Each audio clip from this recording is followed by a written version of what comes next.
Bem-vindos a Inteligências Lúdicas, meu nome é Rodrigo Manique e estou aqui com grande prazer, muito prazer para ter aqui o Nigel Buckle, que é o game designer fantástico do Imperium Series, né, que é Imperium Classics and Legends. Welcome, Nigel. Thank you for joining us. Welcome, thank you, and thanks for the invite. Oh, nice. And we also have here our good friend, Thiago Leite. Hello. Hello. How are you, Nigel? Pleased to meet you. Nice to meet nice you to meet too. you too. So, Nigel, people are really excited to know more about you, about your games, and they are coming to Brazil. And the first time Thiago showed us Meeple Br, people, oh my goodness! But before going there, I would like to start from a little bit back, way back when you were just a gamer. Could you please tell us your early game experience? Well, I think my early game experience is probably like a lot of people would be just like, the family games. So, this has been in the 70s. So it would be the kind of usual, either traditional games, playing cards, chess, drafts, that kind of thing. And then the roll and move family stuff was where I sort of started. And tell me, when did you realize that you were more than a gamer, just that you were actually a game designer? Well, I think that's probably when I got into more complicated board games. So this would have been when I was in school, and there was a war games club. So again, back when I was a teenager, there wasn't the raft of modern board games we've got now. It'll either be tabletop skirmish games with little figures, or it would be, a war game made by SPI or Avalon Hill. And certainly in the UK, you were buying those kind of things without, you wouldn't find them in shops. You just had to get them on mail order, or you might find one or two specialist shops might have a few. And then you're just buying it based on the cover or the back of the box. There's no internet to look things up. So, sometimes you get a game that you really liked, and sometimes you get one that didn't really suit you. So what do you do if you've got one that doesn't really suit you? Well, you adjust the rules. So that's kind of where it came from, really, is just tweaking other people's designs. And then at some point I thought, well, probably I can give it a go at doing this myself as well, I think. Of course, having the ideas and having, something that you think's good is one thing, but getting someone to put their money into it and publish it is another matter altogether. So sometimes you get the games, you buy the games, and then you have some tweaks. You change the rules. You told me about the war games, and the war games Warhammer. Yeah, exactly. Yeah, so there's those with the little figures, and then there's also the chit ones, like GM2 now do, but it used to be Avalon Hill and SPI, where you'd be doing a simulation of a battle or a campaign, that kind of thing. Oh, that reminds me of the old, late 70s, early 80s, those matchbox boxes with this tiny plastic soldier. Yep. But what is about little tweaks is actually a good game design exercise. You get a game that you like and do some things, and this breaks because that, and you can learn much more faster than you start from scratch, right? Exactly. And so you started as a game designer, but do you remember what was the first game you designed? The first game that I designed that actually got published so that you could go and buy it was Celtic Quest back in 2005. But I designed it before that, but that's when they actually got published. Yes. Yeah, I saw on BGG, and that one, was it that the one? Wow, it actually sold it, right? You starting. Yeah, I think there was a print run of about 500 copies, I think, something like that. Oh, is it easy to find it now? Well, the company no longer exists, so I think there are some people, you might find it somewhere, but yeah, I think it's quite hard to get hold of. I see. Okay. Thanks. Not suggesting you'd want to, of course. Okay. I've learned a lot since then.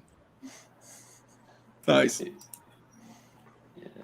Would you like to revisit like this first game? Well, I could do, I suppose. I mean, it's a pick up and deliver game, but there's a twist, of course. There's a theme that it's in Celtic Britain, and you're delivering bartering with your different villages, and then the Romans turn up, and of course, when they invade, they shut the trade down and they Romanize the town, so you can't trade with them anymore. So you find the market shrinks. But then the other side of it is, because it was a bit of fantasy, you can go to druids and they can enchant the land and flip the tiles over to make them magical, which changed the roots a little bit. But then you collect crystals, and if you collect enough crystals, you can thwart the Roman invasion and cover the land in mist so they can't find it anymore. So yeah, that was the idea behind it. So really interesting. Very interesting. And how is your creative process? Where do you start, from the theme, from the mechanic, from a dream you had, or it's like an amalgam? Well, it's probably a bit of everything, really. It also depends on the game. So it might be that I start off with a theme and then what mechanism will fit.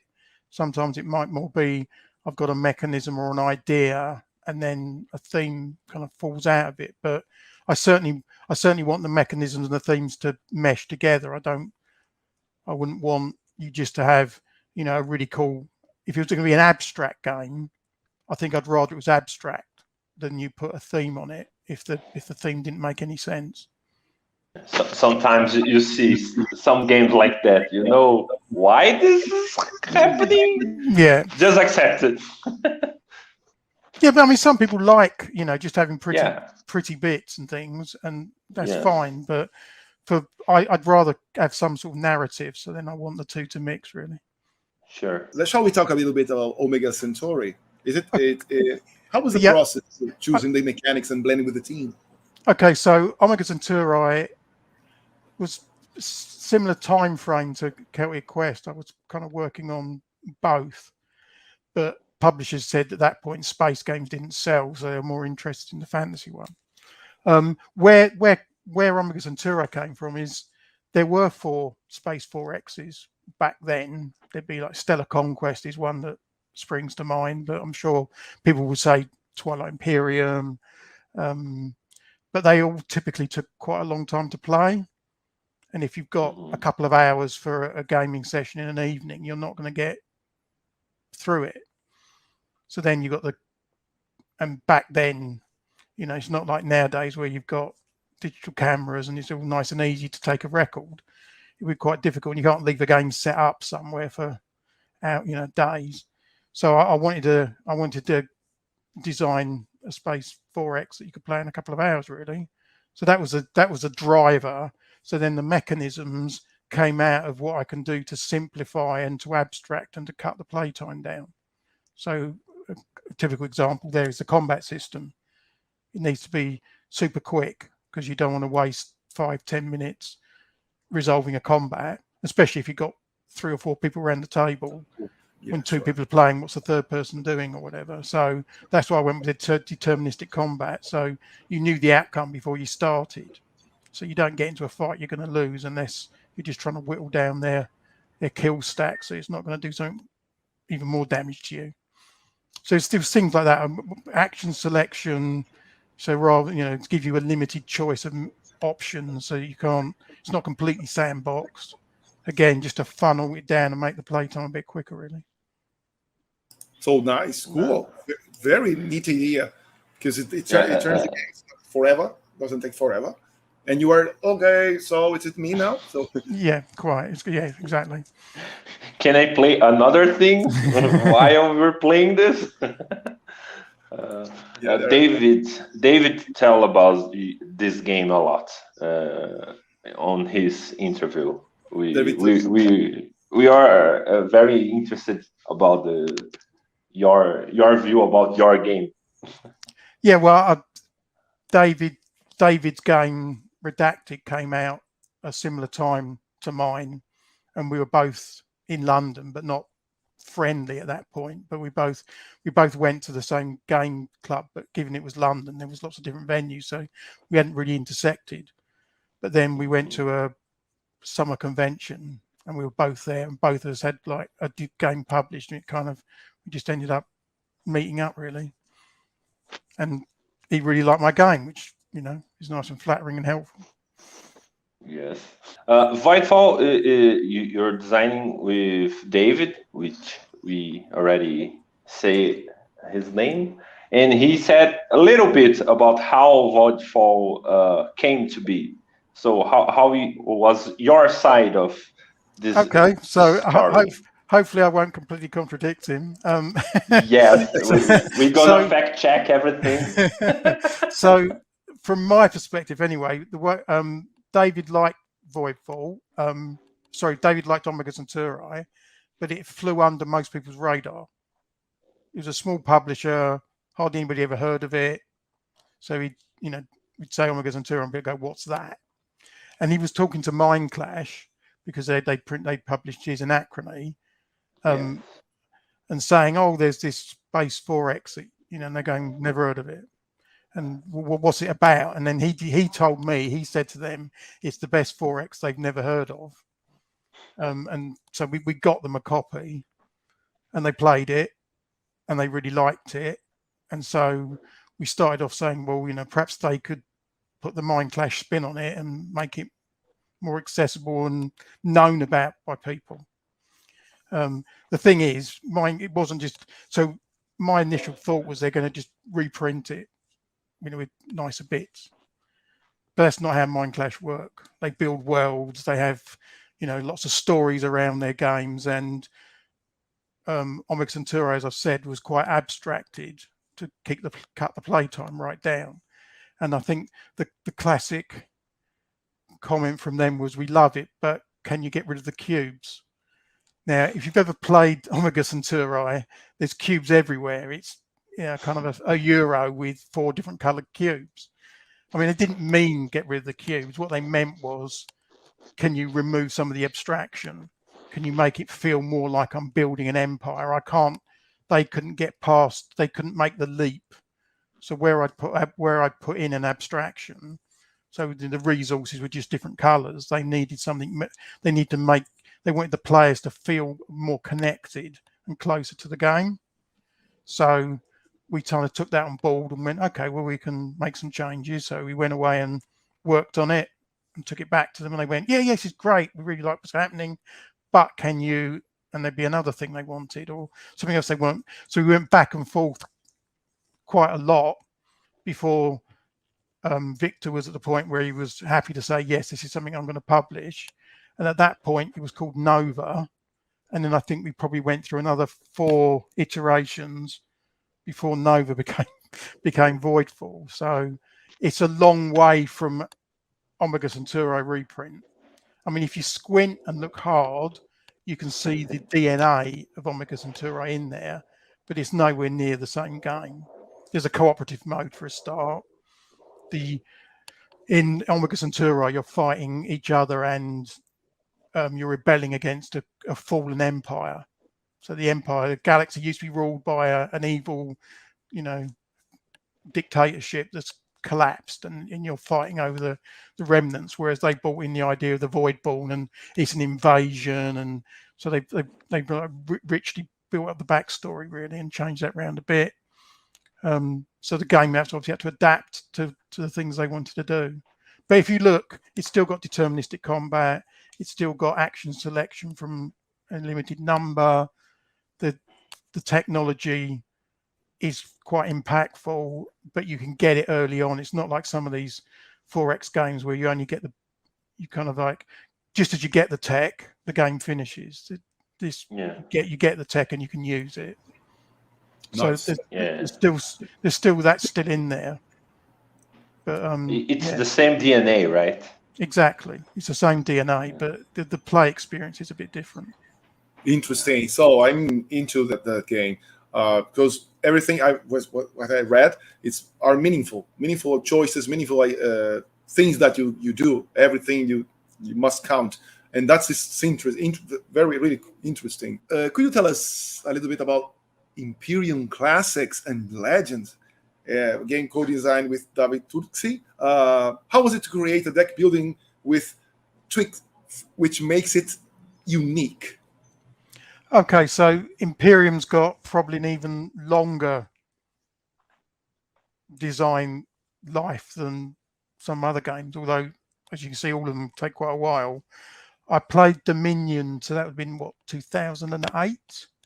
And that was that mechanism of, before then, I'd played collectible card games where you build a deck and then turn up and play. And a bit like the skirmish games, you build an army and then turn up and play. So I was quite used to that idea. But then this idea was that you built your deck as you played. And that was like, wow, that is just amazing. And then, with my designer hat, well, can I do this? And of course, I discovered that, it's easy to say and quite hard to do.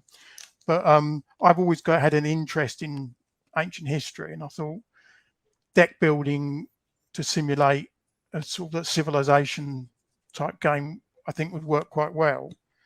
But it went through quite a lot of iterations. I think the thing that set it to be where it is now was when I played another game called Core Worlds, I think in 2011, which is a bit of deck building, but it's got tableau as well. So you lay out. So once I added that, that's what Imperium needed. It needed the technologies and the regions to be permanently in play. And once I'd hit on that, then I already had a private market, which, so when you play the Romans, all the things you expect the Romans to get were in your private market. And all the things when you play the Greeks, the things you expect the Greeks to have are in their private market. And then the other things that anybody might invent or regions they might conquer would be in the common deck. So that was the kind of structure. And I had 6 civilizations at that point. The Greeks, the Persians, the Romans, the Carthaginians, the Celts and the Egyptians. But of course I didn't have a publisher. So, and my usual kind of utter failure to market myself, getting someone to actually take it on was quite challenging. And it's a card game. It's quite a lot of cards, quite a lot of art. It's not going to be that cheap or easy to manufacture. But then I came across a small company called NSKN, who are now merged with Board and Dice. And they really liked, they thought it sounded intriguing. And they said, well, can you send us a copy? So, of course, that involved quite a lot of printing of me with, clip art to send them a version to see if they liked it. And they did like it, but it wasn't it was an unsolicited approach. They said, look, we've already got our timeline of games. It's not going to be for a while. And I went, oh, that's fine. Just the fact you're going to publish it is great. So they sat on it for a little bit, but they said, while they're waiting, we're going to go to Kickstarter with it. So perhaps you can do some more civilizations, that kind of thing. So I was working on that, and David started working for them. So then he came on board with them as a developer. So then it went to Kickstarter, and to cut a long story short, the Kickstarter didn't really go very well, and they cancelled it. But they were really kind and gave David and I the art and the rights back super quick. As soon as the Kickstarter realised it wasn't going to happen, they said, look, we're not going to sit on it for ages. Have the design back, take the art. We're really sorry that it didn't work out. And then David, being David with all his connections, went and asked various publishers, "Here, we got this. Is anyone interested?" And Osprey said, "Yeah, let us have a look." And they liked it, and they were happy to go with it. And they wanted to keep the same art as well, because we were bringing some art with us that they'd done for the Kickstarter. And then Osprey did loads more art as well. So that's where the thing came from, obviously. And then Osprey had some ideas and some changes they wanted. And then they came up with the idea of having 2 boxes, which then meant we needed even more civilization. So then there was more work on it there as well. Yeah, it was kind of bold decision to launch the game twice. Yeah, I mean, David and I thought they were going to do the game and then an expansion, but Osprey, apart from, I guess, maybe with the their new one, the war one, Undaunted. They're doing it, but prior to that, they hadn't really had a game with expansions. It was just here's a game, here's another game. So they weren't so keen on doing an expansion. They just said, well, let's just do it. We can't do it all in one big box because it'd be too expensive for the consumer. So we do 2 boxes. So then there was a bit of back and forth about what civilization goes in which box. Oh yeah, and that's why we have just one rule book. Yes, the same because it's the same game, but there's 2 different flavors. And the reason one's called Legends was because as part of the Kickstarter back with NSKN, we'd come up with Atlantis as a stretch goal, as the nation that starts as an empire. And we had the Vikings, which is a nation that never became the empire. So then Osprey said, well, let's do Classics and Legends, Classics being the classic Mediterranean civilizations and Legends being the rest. But then it was like, well, there's only one legend. There's just Atlantis, so we need some more legends. So that's why we went away and did King Arthur and the Utopians. So it wasn't just legend with just no S on the end. Yeah. Legend and another 7. Yes, that's right. Exactly. Nice. And you said about the artwork was already Meeple in that. Exactly. Oh, nice. Because he'd already done it for NSKN, and Osprey were happy to carry that on.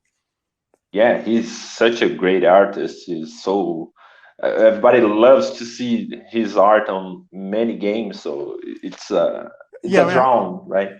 I mean, and what he's done, if you look at the art, he keeps the colours and the theme of each. So if you look at the Roman deck, they're not the same, but it's the Roman deck. Or if you look at the Celtic deck, it's the Celtic deck by the colours and the, everything else in it. So that works really well. There are some minor Easter eggs that you can see. Oh, this lion. Yeah, you can see this lion in so many exactly. cards of these. Yeah. So the line of Macedon is in with Macedonians for sure. That's right. Yeah, I love to when I was working on finishing the files to printing, just to catch these little Easter eggs was a little fun thing to do while I was working. It's another mini game. I mean, some of that was us giving the Miko the art brief so that it was historically correct, and some of it was him just making his decisions. So if you look at the Egyptians, for example, he's got the flood of the Nile and the Nile card, and they're actually the same card. They're geographically the same place. He's just added, one's the flood and one's without the flood. So. And we didn't tell him to do that. He just worked that out himself. Nice. Yeah, and there are many things interesting, and blew my mind when I started reading the book, and so these red cards, when I don't need them anymore, I start, you don't need, okay, I will discard. No, it's brand new thing before us. So that's where the civilization comes from. So firstly, the idea that you start as a kingdom and you can do things that a king can do. But then when you become an empire, it becomes more difficult. You're more powerful, but you can't. The problem I have, or the issue I have with some civilization type games, is you're almost given like a godlike power that you can do whatever you want. And I think the reality of being a ruler or a ruling family, you probably couldn't do that. It's going to depend on events, circumstances. You might have ambitions, but you might not be able to do them straight away. And the deck building mechanism there, I mean, you can only do what the cards you've got in front of you.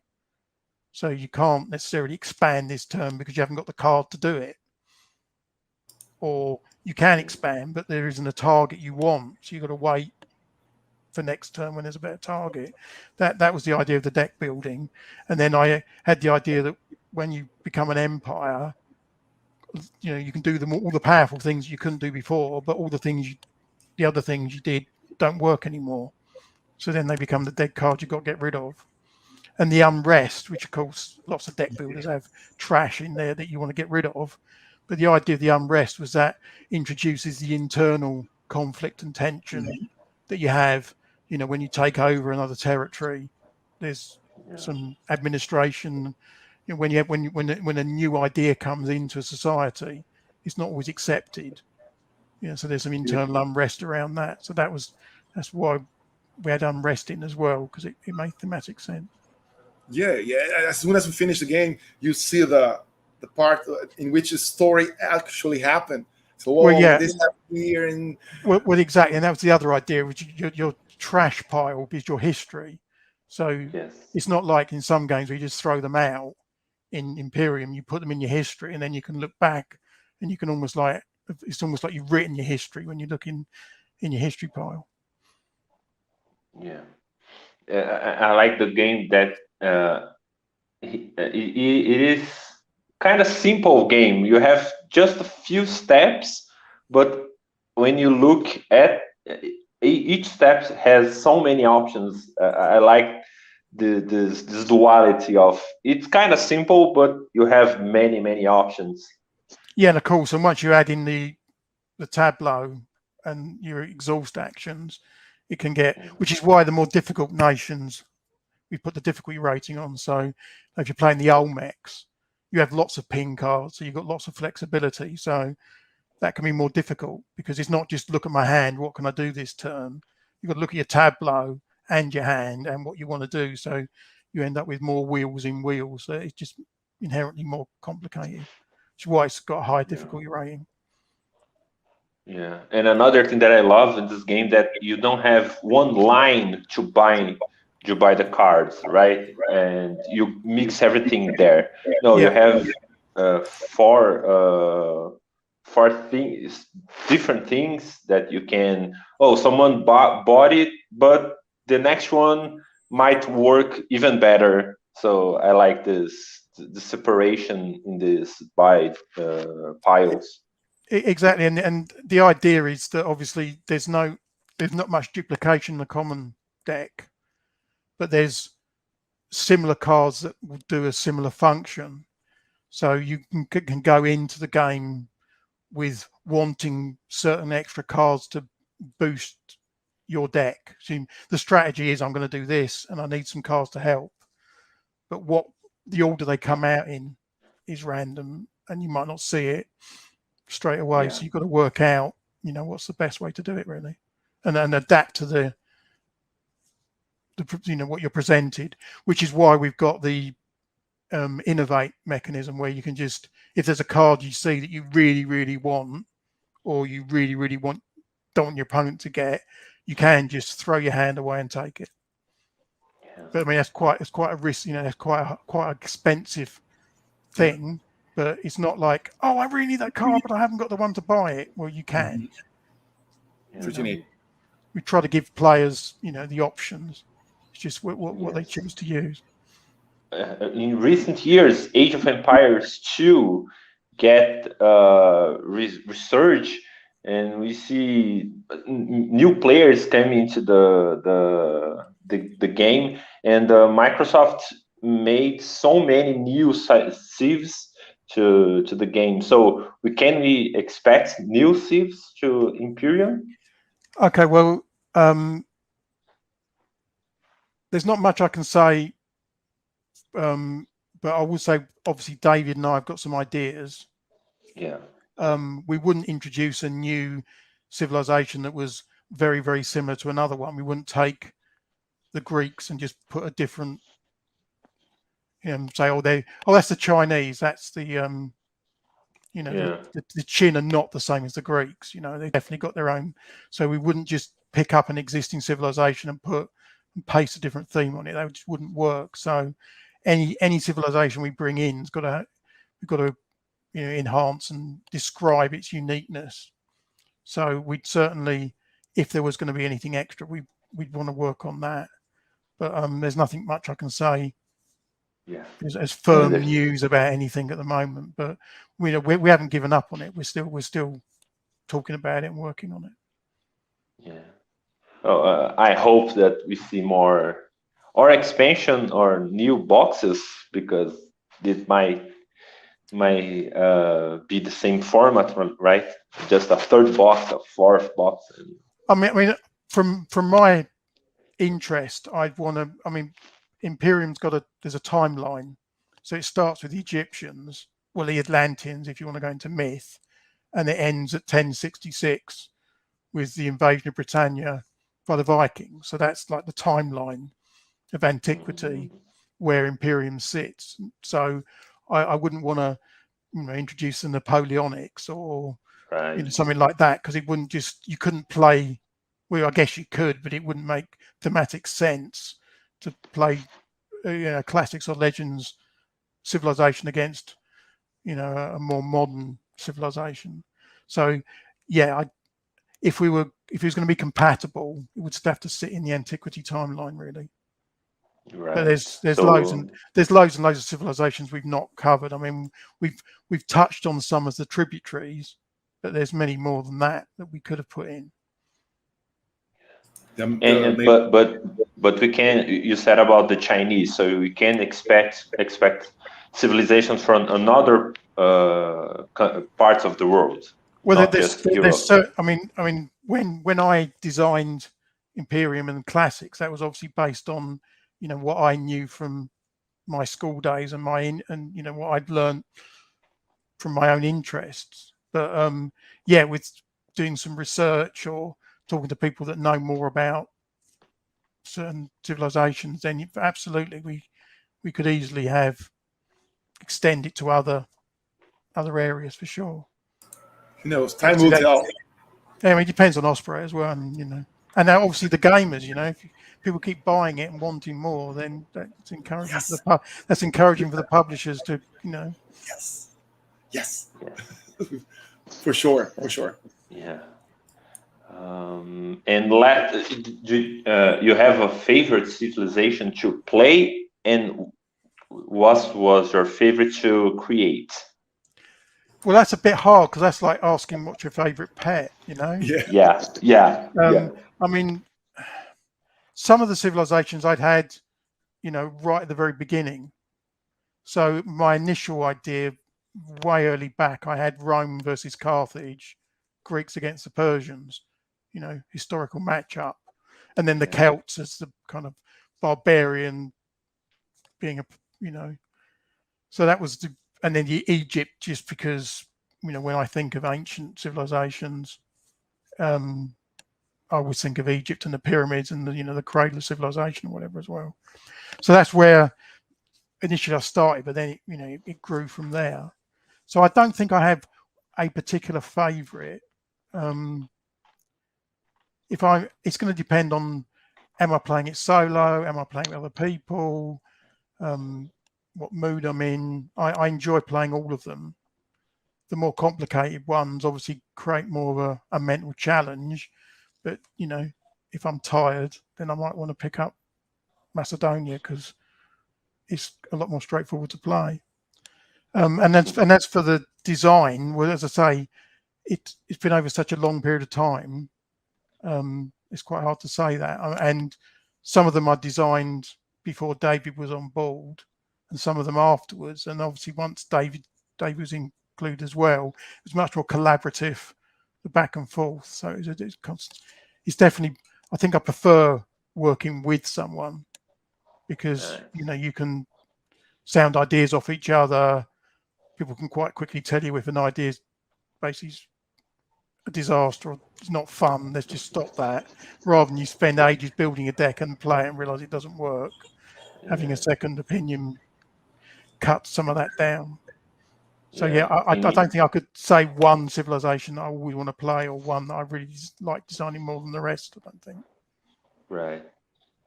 Yeah, sometimes on your head the idea is amazing when you and then the reality doesn't quite work out the same. No, yes. It happens. So and the game as it is now, it's you have replayability for many months, many years, and you can play the one and then you play again and then you play again. You learn, I can do this, and then okay, let's change another one. So you have If you have both boxes, you have, I could say, endless maybe possibilities. Well, and you can also mix up the market as well. So you could play classics, but use the fame cards from Legends, and then that just changes it completely straight away. I bought all of that. So is that in Portuguese or in Spanish or both? Just Portuguese, yeah. Portuguese. And hopefully will be in Spanish. Who knows? Because people who are watching will watch here the channel are Latin America, some in Portugal as well, and fortunately they will see. I will go to Argentina in a couple of months. I will take if my copies are here, I will take them to play there with my friends and show them, since they don't have the game yet there. So hopefully, and I will say, oh, look who we talked with. So, we had a chance and the pleasure to talk with Mr. Nigel. It's a privilege to be asked to, and the fact you guys are going to put in all the work doing the translation as well, because I don't speak Spanish or Portuguese, I'm afraid. Okay, Mr. Nigel, thanks a lot. And I hope we can have you here again soon. Absolutely, anytime you like. Yeah. Okay, guys. Welcoming. Thank you. Okay, thank you, guys. Thiago, thank you once again. Thank you. Yeah. Bye-bye. Galera do Inteligências Lúdicas, temos aqui o senhor Nigel Buckle falando aqui sobre o lançamento do Imperium Classics e o Imperium Legends com o Thiago Leite, que, cara, fantástica dupla, ok? Então, deixa seu like, um abraço a todos e até mais!